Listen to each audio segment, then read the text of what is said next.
What is up, thrill seekers? Today I am bringing you guys my full review of Gemini, which is a family racing coaster at Cedar Point. I am calling it a family coaster because the height restriction isn't that high, and I saw lots of like 7 to 10-year-olds riding this coaster, so in my opinion that makes it a family coaster.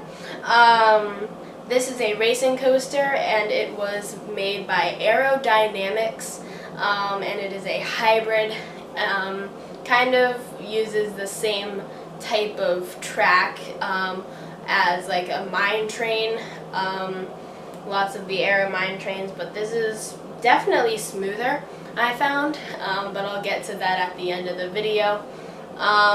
Anyways, let's jump into these stats. When Gemini opened, it was actually the tallest and fastest roller coaster. This roller coaster stands at 125 feet tall with a drop of 118 feet. The total track length is 3,935 feet of track, and the total speed is 60 miles per hour, or the max speed is 60 miles per hour. Of course, this coaster has 0 inversions, and yeah, that's pretty much it. Those are the stats for both sides. Both sides have the exact same stats. There is the red side and the blue side. I'm pretty sure I rode blue side both times. One of the sides I rode both times that I rode this. I was not able to ride the other side. But yeah, I thought my rides were pretty good. Let's talk about the theming for this coaster. No idea what the theme is. There's no theming whatsoever at all anywhere in the station. I had Fast Pass, so I didn't really see the main queue line, but from what I saw of the main queue line, none in the queue line, none really anywhere. But you know what, it's okay, it's Cedar Point, not Disney, so really they just wanted to plop a roller coaster in and not spend like $1 million on theming like Disney does. But yeah, there's not really any theming for this coaster, so let's jump straight into the point of view breakdown, where I will be breaking down each element and saying what I like or dislike or both about the element. So yeah, let's do it. Alrighty, so this POV is, it looks like of the red side, and yes, this is definitely the side that I was on both of the times that I rode this. It was the red side. So yeah, it starts out with a little turn out of the station and up into the chain lift. This POV is by Cedar Point. It's the official POV of this roller coaster. So I will be having a link to this original video down in the description below if you want to go watch it without me slowing down or pausing or interrupting it if I'm talking about an element. So yeah, the chain lift is pretty slow, and it's only 125 feet tall, so you don't really get too much of a view. You get a little bit of a view of the beach, but not too much. Anyways, as you crest the top of the hill, you go down into the first little hill, and I got some pretty decent airtime from this drop, pretty much like any other drop on this coaster. And then from there you go up into the nice turnaround, and yeah, pretty relaxing. Nice relaxing turnaround, nothing much to say. You get just a little bit of airtime from that, and then this one right here you get a lot of airtime from. Really, the airtime surprised me on this coaster.